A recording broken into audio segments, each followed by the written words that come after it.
The crashing waves of the Atlantic and the soft spring breeze of Europe should have been the perfect remedy.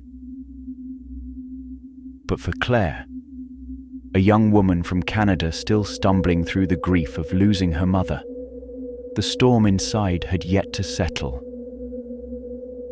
This wasn't just another holiday. It was a solo journey, a quiet escape, a search for peace, and maybe, just maybe, a touch of magic to mend her shattered heart.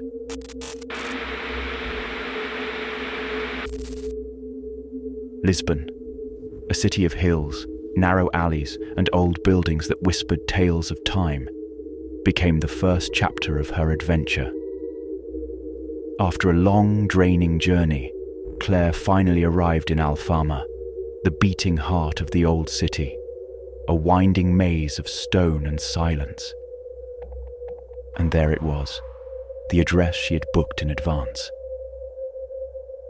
An old guest house, warm and inviting, run by Senhora Amalia, a Portuguese grandmother with a smile as warm as the evening sun and eyes that held 1,000 untold stories. Amalia welcomed her with a brief embrace and a cup of herbal tea, its steam curling with a calming scent, as if she'd known Claire her whole life. The building itself was aging art, once a grand convent, a sacred place of quiet prayers and cloistered souls.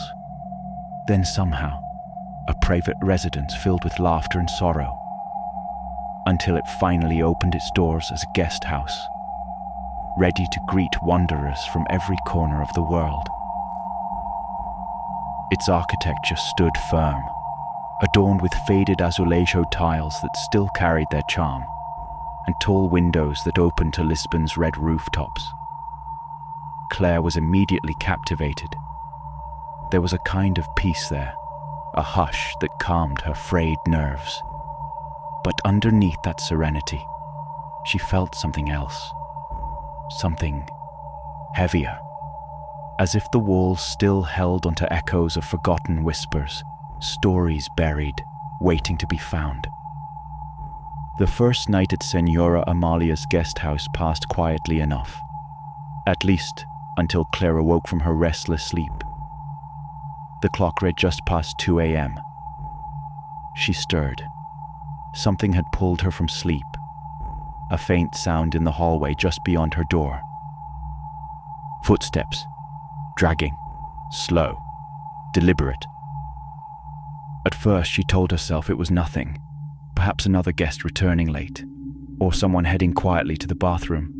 But no, the steps were far too soft, too slow, and something about them felt wrong.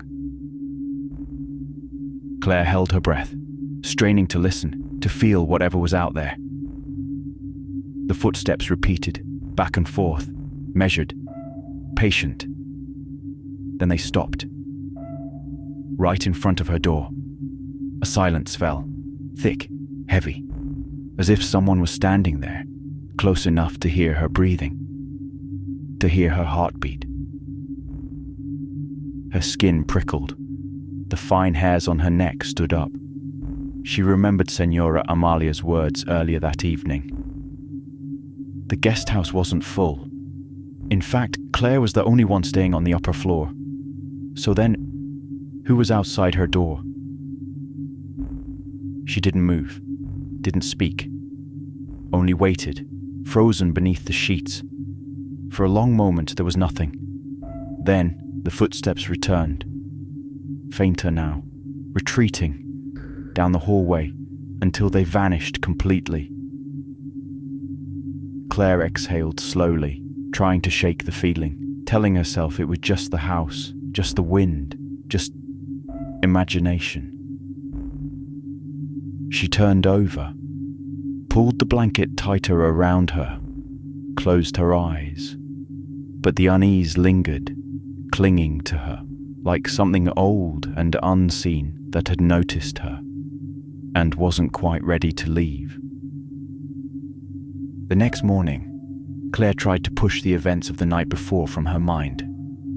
She sat in the warm kitchen of the Guesthouse, enjoying the breakfast prepared by Senora Amalia. Sweet Portuguese pastries and strong earthy coffee. The scent alone felt like comfort. She spent most of her day wandering the winding streets of Lisbon, capturing the vivid colors of azulejos with her camera, tasting every pastel de nata she could find, trying to lose herself in the life of the city. And by the time she returned, her legs ached from the walk, but her thoughts were lighter, almost peaceful. Almost. But the strangeness returned that second night. This time it wasn't footsteps. At exactly 3 a.m., Claire was pulled from sleep by something else. Not a sound. A scent. A strange, lingering fragrance, like burning candle wax, blended with jasmine. Beautiful, but unbearably melancholic. The aroma was so vivid, it felt as though someone had lit a jasmine-scented candle right beside her bed. Claire sat up, scanning the room. Dark, still, empty. No candle, no flowers, only that scent, wrapping itself around her, gentle yet overwhelming, soaking into her senses. And then, just as suddenly as it had come, it was gone, leaving behind only silence, a strange emptiness, and Claire, wide-eyed in the dark, too alert to sleep, and just afraid enough to wonder if she had truly been alone. The same thing happened again on the third night. Again, at exactly 3 a.m., the scent of melting candle wax and jasmine filled the room. Claire lay still, eyes wide in the dark, her heart whispering what her mind refused to accept. Something was not right with this guest house. The next morning, she tried to speak with Senora Amalia, framing her questions carefully, as if it were only innocent curiosity. Senora Amalia, Claire began, her voice polite but searching. I wanted to ask, is there anything special about this place? I mean, at night I keep smelling something strange, and sometimes I hear things. Senora Amalia smiled, a soft, knowing smile, as if she'd been waiting for Claire to ask. She placed her teacup gently on the table, then looked at Claire with eyes that had seen lifetimes.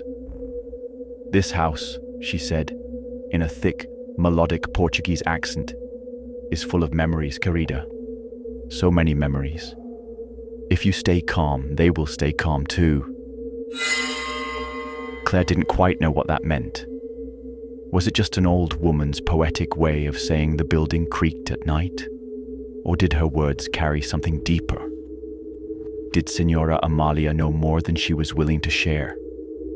And who exactly did she mean by they? A quiet chill ran down Claire's spine.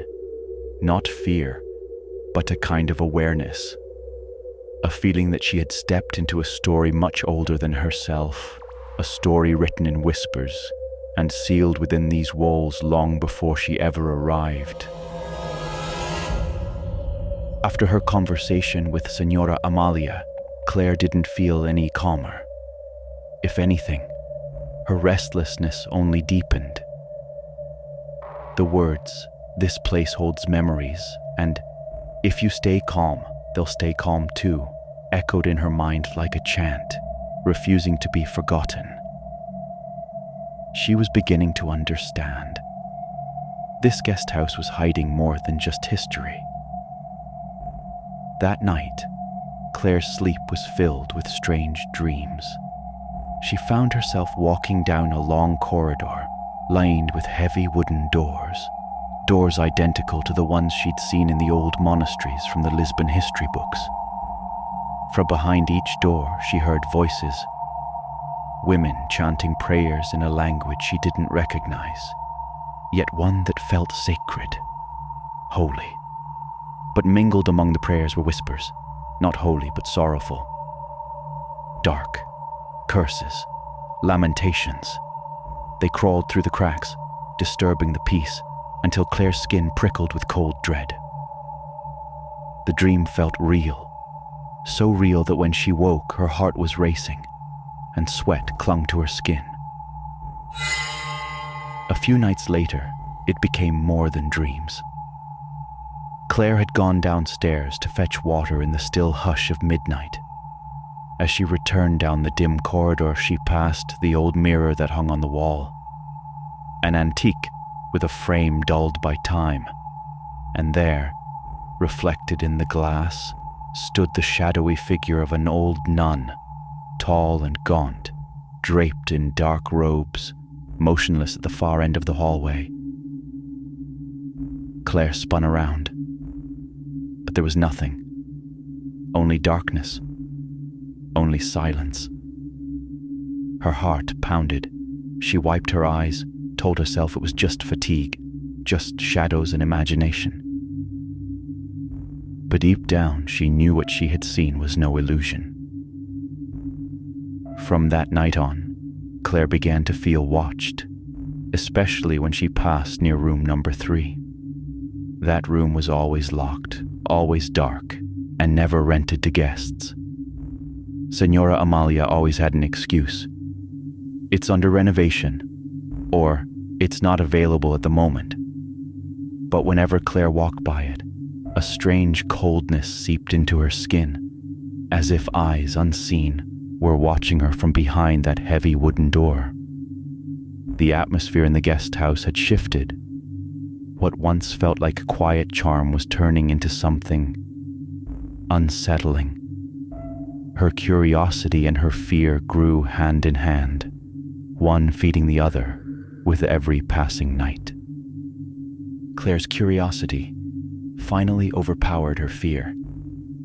One windy afternoon, as she made her way down the hallway toward her room, she noticed something strange. The door to room number 3 was slightly open, just a crack, nudged ajar by the gust of wind. Her heart began to pound, but an irresistible pull drew her closer. Step by step, she leaned in and peeked through the gap. Inside the room, dark and stale, stood a single old chair, worn and creaking, and on the wall, a wooden crucifix hung upside down, slightly tilted, wrong. But what truly chilled her were the carvings. The walls were covered in names, dozens of them, etched by hand, some faded, some still deep and sharp, as if each letter was scratched in desperation, a mark of existence left behind by those who'd once been trapped within these very walls.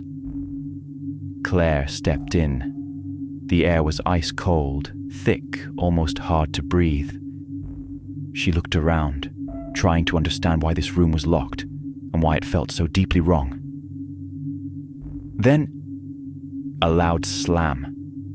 The door shut itself, violent. The sound echoed like thunder.